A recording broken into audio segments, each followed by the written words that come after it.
Então vamos ao informe econômico e eu divido aqui a bancada com a minha amiga Thaís comentando, né, as notícias. A primeira notícia é o IGPM acumula inflação de 28,94% em 12 meses. O IGPM, para quem não sabe, é o Índice Geral de Preços Mercado, IGPM, que é usado no reajuste dos contratos de aluguel, e ele registrou uma inflação de 2,53% em fevereiro deste ano. Em janeiro, a taxa ficou em 2,58%, segundo a Fundação Getúlio Vargas, FGV, que é quem apura, quem vai a campo medir esse indicador. E assim, gente, com o resultado, o índice acumula uma taxa de inflação de 5,17% no ano e de 28,94% em 12 meses, né? Da agora até fevereiro do ano passado.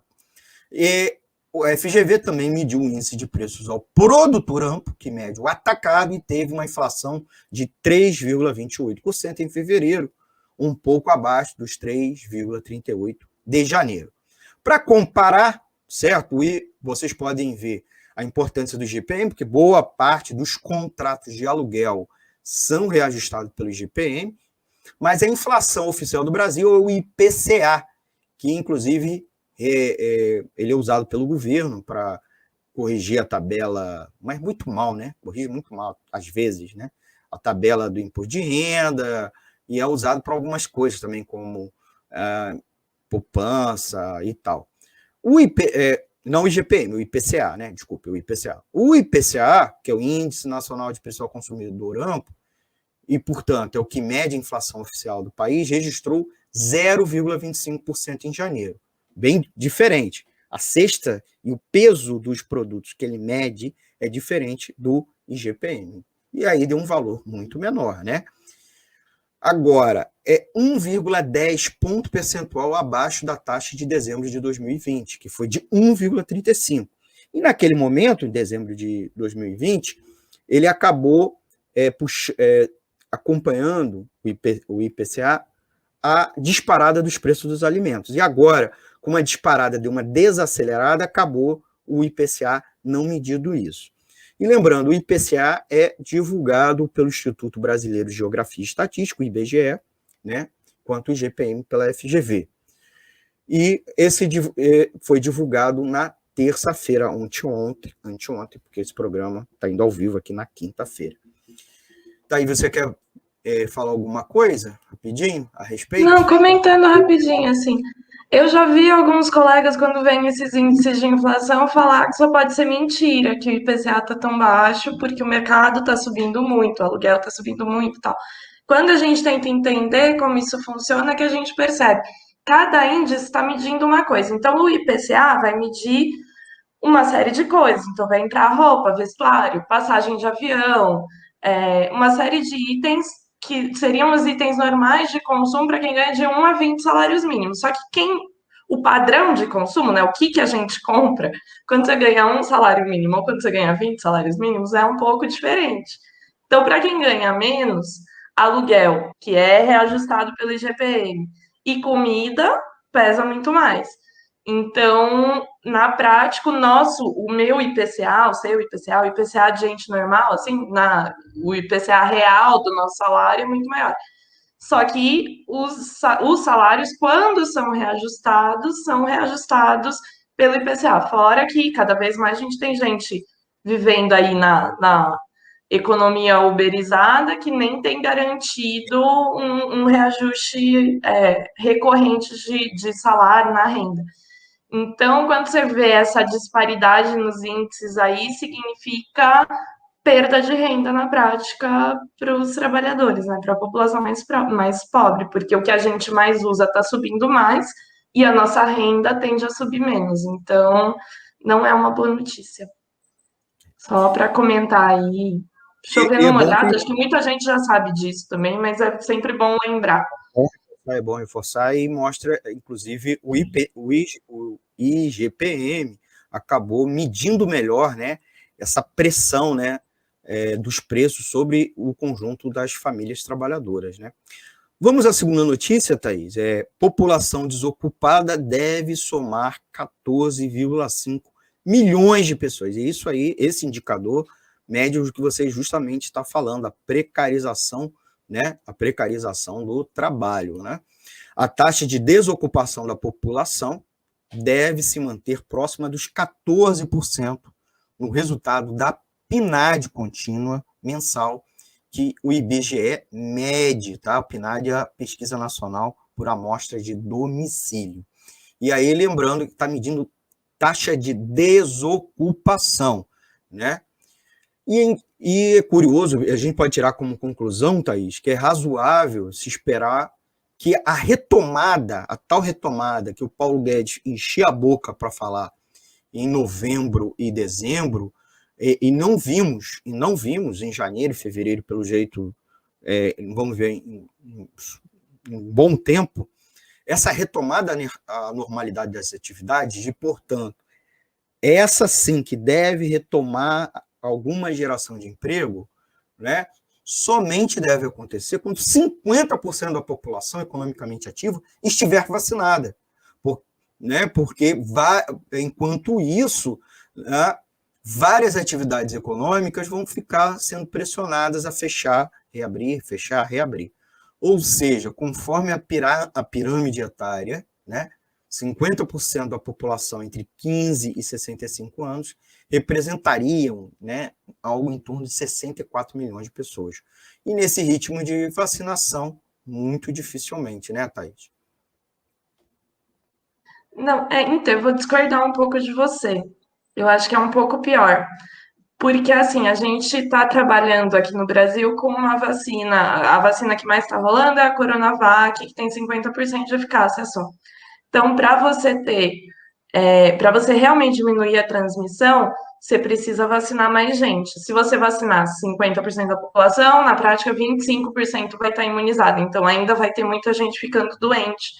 E isso vai fazer, talvez, o comércio abra, até porque o comércio até está abrindo, o problema é que as pessoas não querem ir comprar, né? Não querem ir para o comércio, não quer. Muita gente não quer bater perna na 25 ou não tem dinheiro para bater perna na 25. Eu sou aqui de São Paulo, né? 25 de março, Rua de Comércio Popular, tipo Saara, no Rio de Janeiro. Cara do Rio de Janeiro, vou explicar. Mas então, assim, você tem esses dois problemas. Um que é que, pelas condições da vacinação, a gente vai precisar vacinar um contingente maior da população.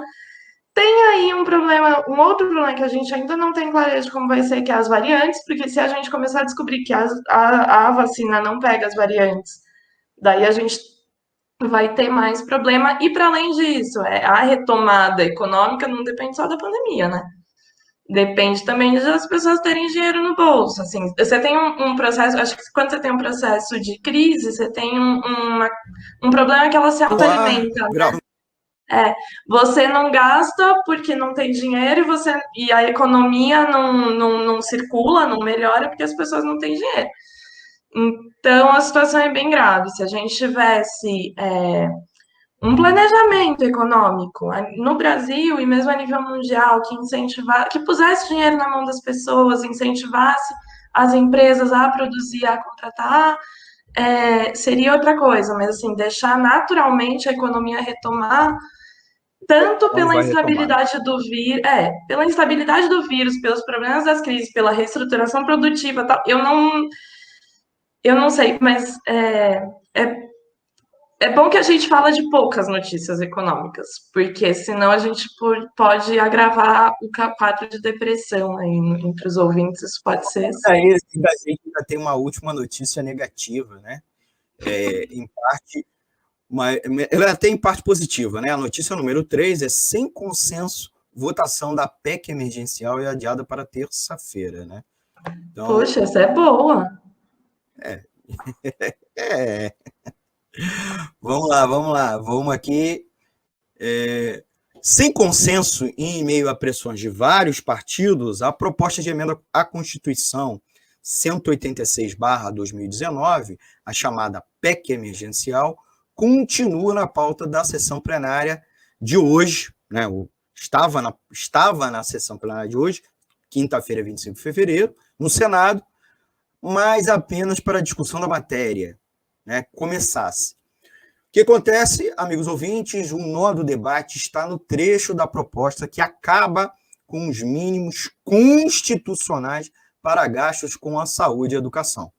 A solução apresentada na última segunda-feira, 22, pelo relator, com o aval da equipe econômica, para supostamente garantir recursos voltados ao auxílio emergencial. Só que, ao incluir essa cláusula, ela gerou reação entre parlamentares, reações negativas, e organizações da sociedade civil organizada, né? Organizações da sociedade civil. Então, nós, inclusive, aqui do programa, queremos pautar esse item na próxima semana, né? Possivelmente já terá tramitado positivamente ou negativamente, e vamos dissecá-lo, né? Porque é uma proposta terrível, né? O governo, de maneira oportunista, atrelou a concessão do auxílio emergencial agora para 2021, né? Que ele suspendeu, né? Mais parcelas de janeiro em diante, dizendo que não tinha recursos ou que poderia comprometer o ajuste fiscal, a disciplina fiscal, e que para isso precisaria, na base da chantagem, aprovar essa emenda constitucional que permitiria, né, dar uma frouxidão ao governo, né, em cima do orçamento, tirando os mínimos constitucionais, né, ou mesmo criando cláusulas sacanas como de corte do salário dos servidores, né, Thaís? Não, assim, essa PEC tá me deixando nervosa. Eu tô bem brava, assim, porque realmente ela tira de todo o investimento, todas as áreas que entra recurso social, né? Então, tudo que o Estado faz, que chega na população, essa PEC afeta, piora. Então, seja salário de servidores, seja gastos com saúde, gastos com educação, gastos sociais no geral. E isso colocando essa chantagem aí do auxílio emergencial, que é fundamental, que as pessoas precisam, as pessoas estão com fome, entendeu? A gente não quer fome no Brasil. Então, eu passei hoje a manhã inteira tweetando a hashtag auxílio sim, desmonte não. Solicito que todo mundo que puder aí faça o mesmo, atuar bastante nas redes sociais aí para a gente aumentar a massa crítica na população contra essa PEC, porque ela é muito grave, e que acompanhe semana que vem, porque independente de ter aprovado ou não, eu tenho certeza que a gente vai conseguir bolar aí um programa bem bom sobre essa PEC para a gente tentar entender ela junto aí. E eu não vou ficar falando muito, porque senão eu vou ficar nervosa.